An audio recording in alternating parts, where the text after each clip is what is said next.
یمن، ایک ملک جو برسوں سے جنگ اور خاکستاری میں ڈوبا ہوا ہے، اگر 28 اپریل 2025 کو جو ہوا اس نے پورے مڈل ایسٹ کو ہلا کر رکھ دیا۔ یمن کے آسمان پر اسرائیلی جیٹ کا شور اور پھر ایک دھماکہ، پھر ایک نام ہمیشہ کے لیے تاریخ بن گیا، احمد الرہاوی۔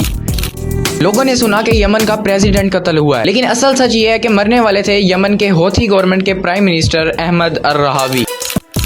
وہ سنا کی پارلیمنٹ میں ایک روٹین ورکشاپ میں موجود تھے اور اسی وقت اسرائیلی میزائل نے انہیں نشانہ بنایا۔ حملے کی ذمہ داری اسرائیلی ملٹری نے اوپنلی اپنے سر لی ہے۔ ان کا کہنا تھا کہ اس ایئر سٹرائک کا مقصد ہوتھی لیڈرشپ کو توڑ دینا تھا، مگر اصل میں یہ صرف ایک انسان کی موت نہیں بلکہ ایک پورے پولیٹیکل سٹرکچر پر وار تھا۔ اسرائیل کا کہنا تھا کہ ہوتھیز ریڈ سی میں ان کی ریسورسز پر حملہ کر رہے تھے۔ UN سیکورٹی کونسل میں پاکستان کے ایمبیسیڈر منیب اکرم نے کہا، یمن پر اس طرح کے حملے خود ایک بہت بڑا کانفلکٹ بھڑکا سکتے ہیں۔ پاکستان کا زور ہمیشہ اس بات پر رہا ہے کہ مسئلہ سیاسی ٹیبل پر سولو ہو، میزائل کے ذریعے نہیں۔ سنا کی گلیوں میں غصہ، جذبات اور آنسوؤں میں ہزاروں لوگوں نے احمد الرہاوی کی نماز جنازہ میں شرکت کی۔